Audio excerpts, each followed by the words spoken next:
Terima kasih masih bersama kami. Kita lanjutkan diskusi kita dengan Kesit Handoyo, analis sepak bola. Bung Kesit, terima kasih masih bersama kami. Saya ajak Bung Kesit dan juga pemirsa, mari kita lihat ada tim kami sudah menyiapkan grafis berikut ini, pemirsa.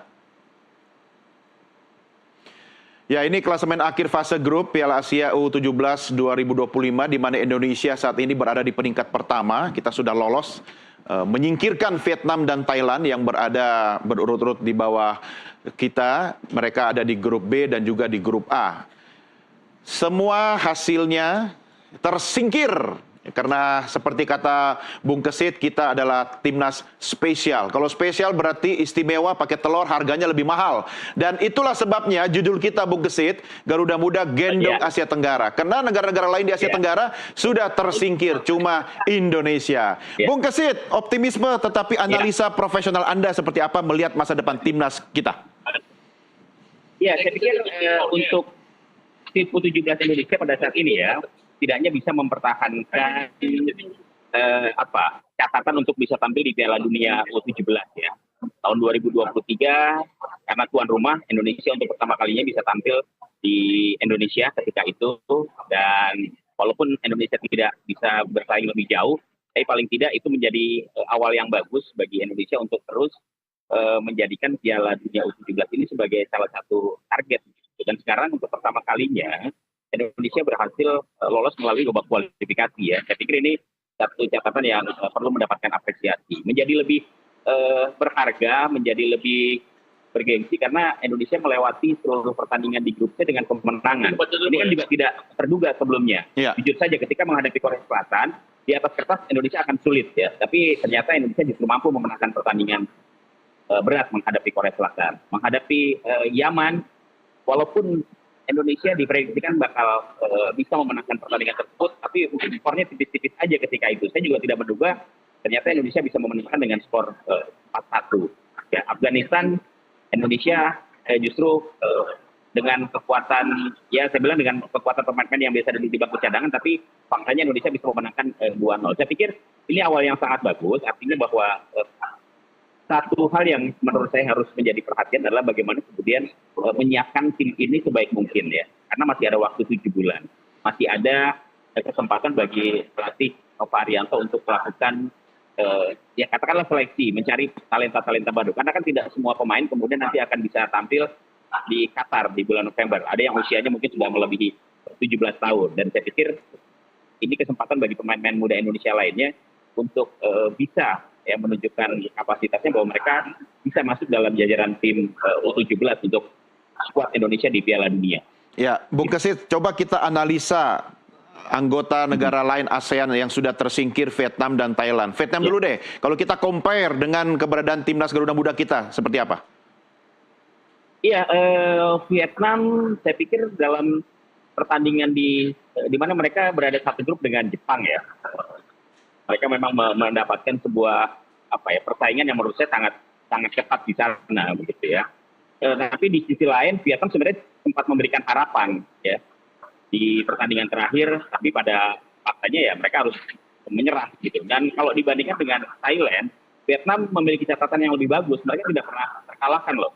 3 kali tampil, 3 kali seri. Berbeda dengan Thailand yang harus tersingkir karena menderita 3 kekalahan. Bahkan dalam 2 pertandingan awal mereka sudah tersingkir karena bersaing dengan Saudi Arabia, Uzbekistan, China ya di grup A kan. Dan kalau kita mau bandingkan dengan catatan Vietnam dengan Thailand ya Vietnam masih lebih bagus gitu. Sayang di pertandingan terakhir Vietnam yang digadang-gadang akan bisa lolos ke babak perempat final ternyata kandas. Gitu. Situasinya kan berbeda dengan Indonesia. Indonesia 2 pertandingan sudah bisa langsung memastikan diri. Jadi enaknya kalau tim sudah mengantongi kemenangan dengan 2 kali meraih kemenangan, ini kan di pertandingan terakhir tinggal leha-leha gitu ya. Tidak harus bergantung pada hasil pertandingan tim lain, kemudian tidak ada beban, misalnya harus menang atau harus seri kalau ingin lolos. Nah, kalau kemarin kan Indonesia walaupun kalah pun dia akan tetap tampil sebagai juara grup. Jadi kalau mau kita bandingkan antara Indonesia, kemudian Vietnam, Thailand ya harus kita akui bahwa Indonesia sekarang jauh lebih perkasa begitu. Oke. Di Piala Asia ini ya, di Piala Asia ini. Ya, Thailand juga gitulah ya. Iya.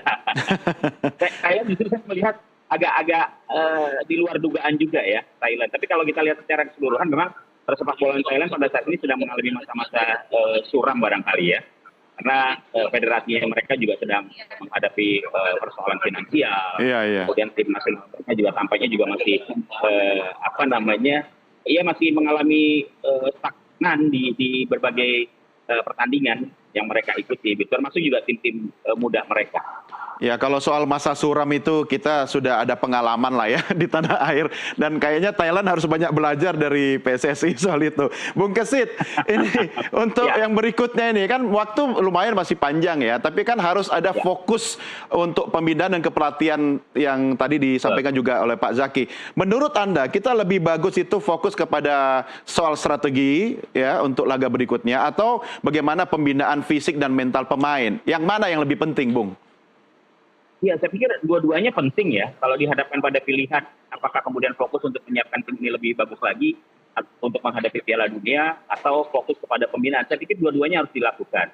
Tim ini terpisah ya, artinya ketika kita bicara tim nasional untuk menghadapi event besar Piala Dunia, fokusnya ya harus betul-betul terjaga begitu. Bagaimana waktu yang ada 7 bulan ke depan ini harus dioptimalkan. Bagaimana kemudian persiapan tim ini harus lebih bagus lagi dibandingkan sebelumnya, sehingga pada saat nanti pentas Piala Dunia itu digelar di Qatar, karena kan lawan yang dihadapi pasti akan jauh lebih kuat, akan jauh lebih berat dibandingkan dengan Piala Asia yang sekarang masih berlangsung di Saudi Arabia.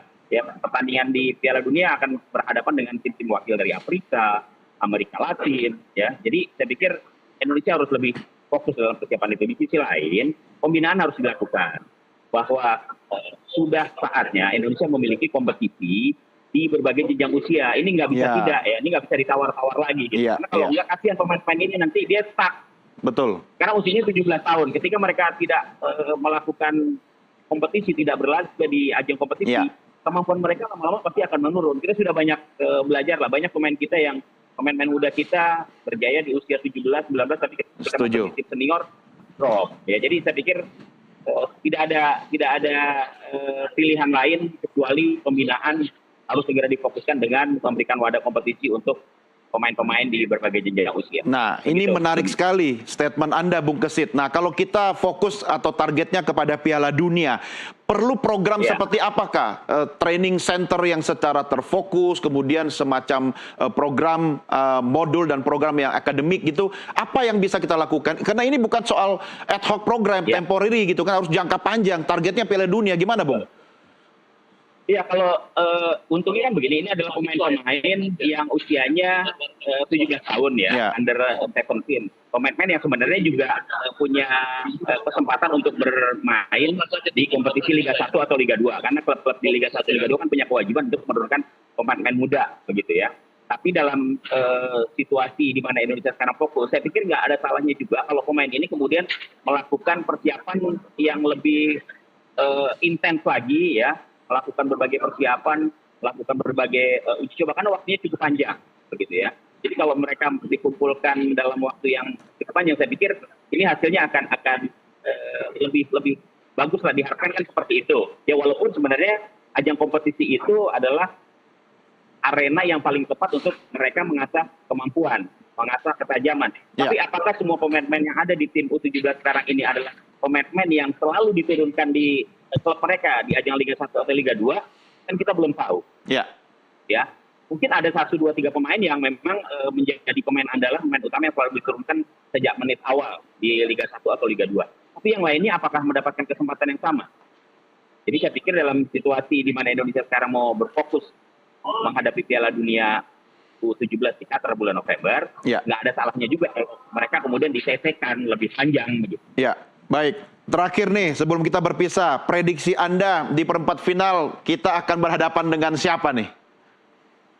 Iya, di grup D ini kan calon-calon lawan Indonesia masih bersaing ketat ya. Baru pada malam nanti mereka akan menentukan langkahnya siapa saja 2 tim yang akan menyusul ke babak perempat final. Ada Korea Utara yang saat ini memuncaki klasmen grup D, dan kesempatan Korea Utara sangat besar ya. Tapi masih ada juga Tajikistan yang juga punya peluang, termasuk juga Oman. Iran walaupun baru mengantongi poin 1 di peringkat keempat, mereka juga masih punya kesempatan gitu. Jadi memang di grup D ini sangat ketat. Tapi kalau kita lihat dari pertandingan yang akan dimainkan pada malam hari nanti ya di grup D, sepertinya nih prediksi saya antara Korea Utara dengan Tajikistan. Korea Utara atau Tajikistan. Oke, kita tunggu tanggal mainnya. Bung Kesit Handoyo, analis sepak bola, terima kasih sudah bergabung bersama kami. Sampai jumpa lagi. Salam olahraga. Terima kasih, Dani. Siap. Pemirsa, inilah akhir jumpa kita dalam NTV Prime Dialog di paruh pertama. Jangan kemana-mana, karena kami masih akan kembali tentunya setelah azan maghrib yang berkumandang untuk Jakarta dan sekitarnya. Tetap bersama kami.